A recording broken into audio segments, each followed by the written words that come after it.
Hey everyone, Corey here, coming in to do the energy update for this new moon in Capricorn. This is called a black moon. Why is it called a black moon? What makes it a black moon?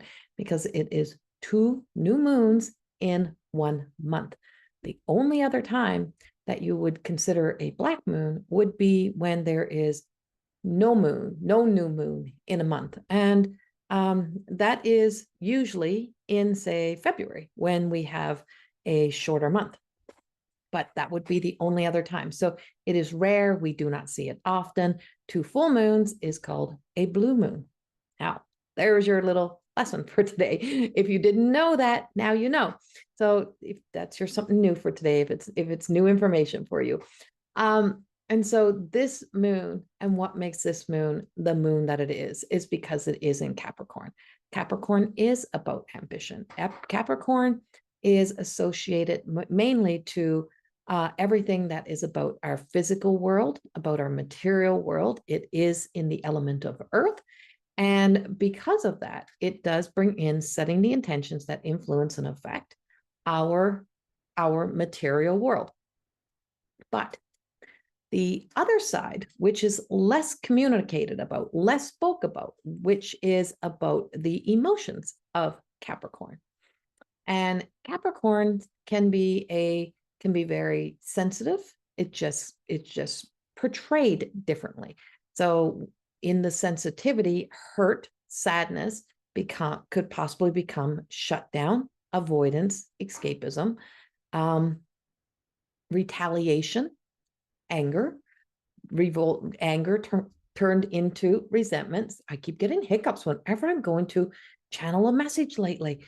I'm like, what is with that? Is this something that's happening to me? Can someone answer that for me? Because I haven't experienced this until the last, probably the last 5 videos I've channeled. So I don't know if it's something that's coming from the throat chakra, from the energy center of the throat, or from the high heart, or where am I getting this? What is going on here?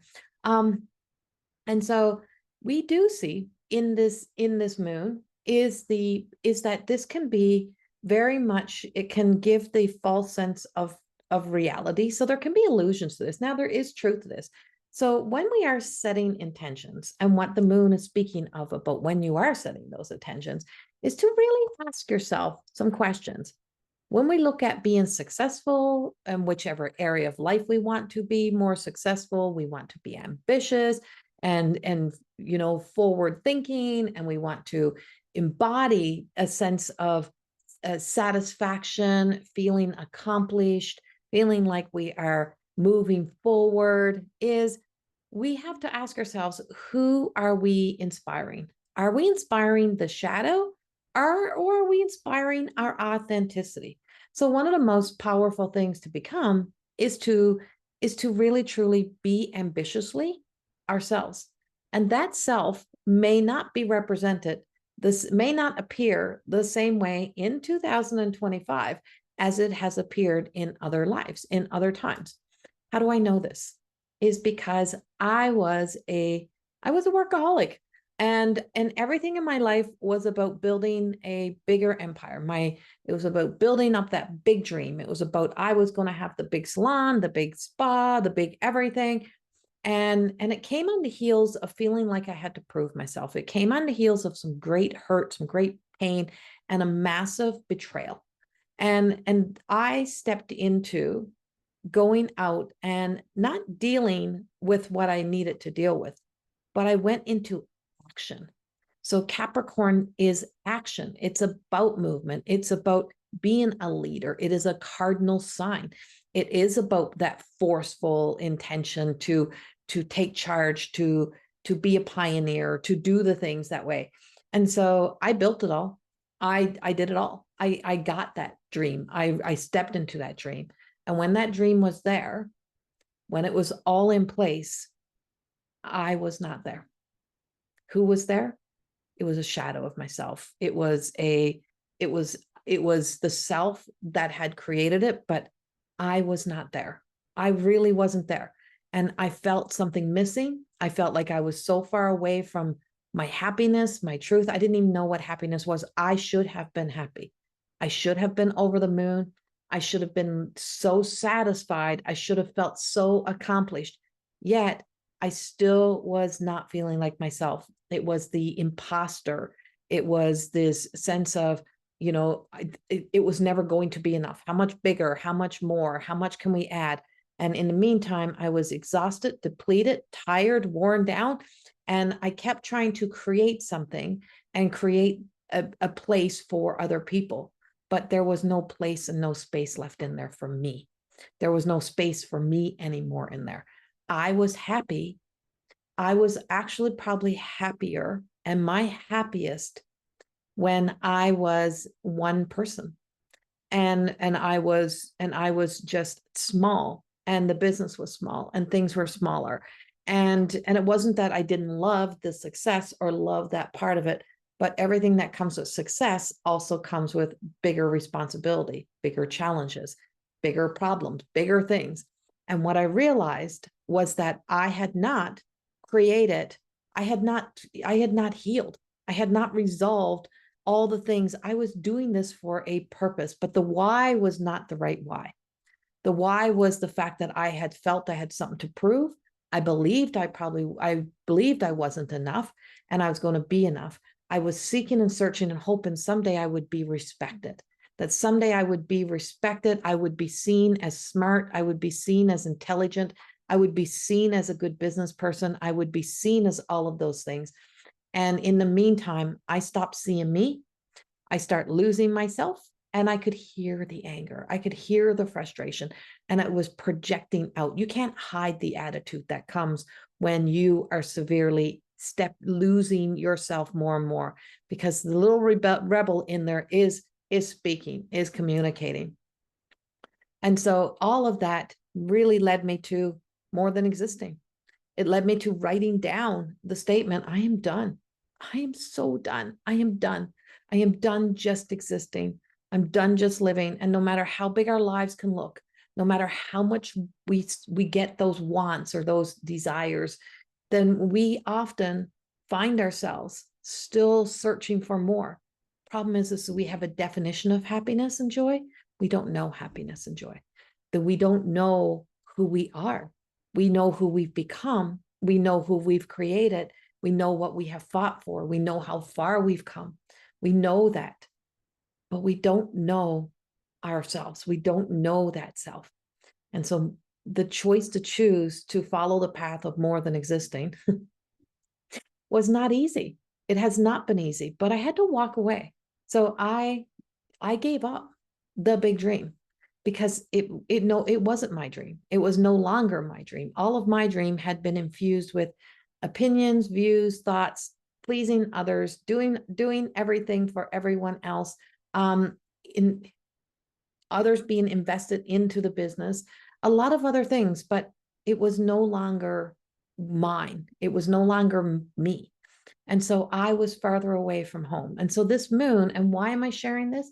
I'm sharing this because this moon and every probably video that you may be kind of listening to or watching, everything that is here to empower us to meet our potential always neglects to bring in the fact that we also have to make sure the person meeting that potential is your authentic self, is the truest version of you. Because if it's built on a weak foundation, it shall crumble and fall again. Getting to that truth is to awaken something inside of us that we may not like, that others may have a problem with, that's not going to please everyone, that's not going to make everyone happy. But to reach that part is to recognize that sometimes what appears to be the darkest aspects of yourself holds your deepest truths and your deepest hurts. And that part of yourself that goes dark is the spot, that is the place that believes there is no space left, there's no light. And we stop shining a light up on that authentic self. We stop shining a light upon that self that is needing the attention. Who and what did I really truly want to be? How did I want to be seen? And why was I seeking respect from this outside world that probably I was never going to get? And the places where I was getting respect, I couldn't see that because I was only looking in one direction. And there was still this sense of validation that someday it would be validated. Someday I would be validated. Someday. And I had to stop living in the some days. And I had to really begin this journey of self-respect, which became self-realization. And respecting yourself means that often the same manipulation that you hate about what others do, the same guilting, the shaming, you have to stop doing that to yourself. And you have to start asking yourself, who wants this? Who is this for? What is this for? What am I trying to achieve? Why am I trying to achieve? And what is my big why? What is my big why? What is that big why? What is it that I'm really searching? What do I believe in? What is my beliefs? And when we're setting an intention, it's about looking at those wants and those needs. Is this a want for my truest version of myself? Or is this a want for my hurt? Is this a want for my anger? Is this a hurt for my retaliation? Is this a want for a part of me that is seeking something outside of myself? And there is a truth. Everything we need does exist within us. And everything that is within us is also consumed by every thought that has had a hold on us. You are not your thoughts. You are not your feelings. Those thoughts and those feelings create a lot of identities, a lot of personalities, a lot of personas. It creates a lot of who we believe we are. And you are not those. Those emotions are simply emotions. They are not who you are. The feeling in your body, that depletion, that hurt, that anxiety, that has a truth. And that truly needs to be communicated. That needs listening. And when we begin to listen to all of that, is that we recognize how much we have achieved and got to that's come at a cost that we can never get back. And that is time. That is time. That is our physical body. That is our relationships. That is the places that we sit in who we are, and within our families, in cultivating a thing called living and being alive and living a life. And so when I look at this energy, when I see this energy, and I always think it's beautiful that we get to know that we have potential, but we cannot neglect the most important part of what we are here to be. And that is that there is power and there is energy to be utilized and not ignored and neglected in our sacral. And in that sacral is also where our creativity exists. And our creativity, that is there when we activate the highest expression of our emotions, that we seek to find and discover more about who and what we are. And what do I like? What do I like? What do I love? And what do I want to be successful in? And what do I want to be? What do I want to be in my own living legacy? And what will my living legacy look like? If I could be my living legacy, because for a long time, even after I started to write the books, which I never thought I'd be a writer. I never had any intention on being a writer. I didn't want to be a writer. I don't know. It wasn't even in my wheelhouse of thoughts. But as a kid, I used to rewrite all the books. As a kid, I changed the beginning, I changed the middle, I changed the end. I changed the characters, right? But I always had stories. I am Mi'kmaq First Nations. We are storytellers. We come from a long line of storytellers. We are healers. We are all of those things. I am also of spirit. I'm also of God. I'm of the soul.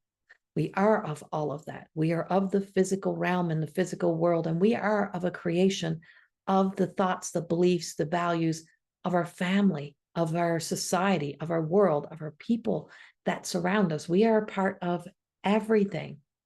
But when I began to write the books and began that journey and writing through those books, was that I used to always say, this is the legacy I'm leaving behind. And I was living in a way of living to prepare of what life would be when I wasn't here. I spent all of my earlier years, from the time I was a mom to my daughter as a single mom, it was always about making sure that I was setting my daughter up so that when I wasn't here to be there for her, that she would be able to take care of herself, that she would know how to survive in a world without me, that she would be able to live a good life. And I was always motivated by those fears. And by preparing her and making sure that this would be the legacy that would provide for her, her family. And I, once again, was not in the equation because all I could see myself was not here. That's disassociation. So when I wrote about a spiritual disassociation, not psychology, when I wrote Wine and Chips, I wrote it about a grape named Rose. And the grape named Rose, who's always talking to me, is that version of ourselves that is always talking to us. And until we sit down and listen and have compassion for that self, we're always living a very ambitious life that is about chasing something. It is about being on the run. It's about chasing something. It's about looking for something. It's about living to die, living to create that legacy. But we are here to feel alive. We're here to be alive. And so making a dedication, making a commitment to be dedicated to the right things for the right reasons, as we move through this moon, as we move into the shift in energy that we are experiencing right now, as we're moving into from 2024 to 2025. Yes, it's just another day, but in our mindset, in our beliefs, is that it is this renewed energy. It is time to go forward. It's time to do this. It's time to do that. But if you do not have a plan, if you do not succeed, if you don't know what you want, if you don't know you're just going to be bringing the past back in to tomorrow, into that future. That setting ourselves up for failure is often met by believing and cultivating something that is going from 0 to 360 and then falling back because we do not have the energy, we do not have the resources, we do not have the knowing, we do not have the healing, we do not have all that we need within ourselves to be able to get to the door, to open the door to who our future, to where our future exists. Only the truest version of you can open up what is authentically for you. Only when we align to ourselves do we meet the real true soul energy. And when we meet soul to soul, when we meet future, when our future self is there standing and we meet that future self, we know who that future self is. And if not, we're going to bypass it. We're going to walk past it. That's not enough for me. That's not the way I see my life. I was going to be this millionaire. I was going to be this. But what if riches come in a different way? What if abundance comes in a different way? What if the dictionary's definition is a lie? What if it's not telling you a truth? What if there's so much more? And what if the wealthiest thing that we can have is first and foremost our health? Because without your health, my husband told me this, who lost his mother when he was younger, if without our health, we have nothing. And that should be one of the most biggest priorities that we look at. And health and wealth all includes so many, it's like a tentacle, right? It's extensions. And a wealthy, healthy life is to be communicated back to us in a way that we surround ourselves with the things that make us feel like we are living in a state of being to where we can radiate our truth and live in that truth. And so moving through this energy, and as you move through this moon energy, is really looking at that self and how we are running on how we feel about things and how things make us feel. And there is a higher expression of those emotions. There is a higher expression of truth. So am I a businesswoman? Yes. Have I wanted to stop business? Yes. Have I wanted to walk away from business? Yes. But I'm a woman. So I'm not a businesswoman. Let me rephrase that. Before I used to say I was a businesswoman. Now I am a woman in business. And there's a difference. I am my brand. I am the business. I am the light, but I am not building a legacy for when I'm here. I am becoming my living legacy. I am living in my life, and I'm no longer living to prepare for when I'm not here. So I'm not allowing sadness or a sense of disappointment to guide my future, that I feel a sense of sadness and a sense of regret and a sense of losing myself in feeling like I have to chase something because I may not be here. I respect myself enough now to be able to not to be so critical of myself, not to judge myself, not to get behind me and shame myself into taking action when I have no energy. When I don't feel it, I don't have the image, I don't have the answer, I don't have all the tools, I don't have all that is needed. And I will start building up and start building on what it is that I am seeking, what I'm searching, and who I need to be to achieve that, who I need to be to deal with that, who I need to be to force that. But I'm not running, because temporary solutions to problems always come in the way of creating an ism, an addictive pattern, an obsession, and all of those things that just fill a void, leave us to more numbing, ignoring, and neglecting. A true solution really comes by stepping into and looking at what really truly is what we feel is the problem, and not being afraid to explore, and to no longer numb and hide, but to walk into our lives, to look into ourselves, to become a part of our solution is to become a part of our bigger truth. Capricorns, I call Capricorns my consumer reports, but I have such appreciation for the details they search.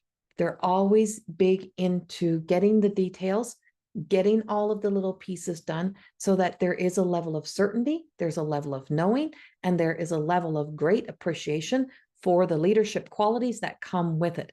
My Capricorn is my moon opposes my Mars. My Capricorn is in Mars.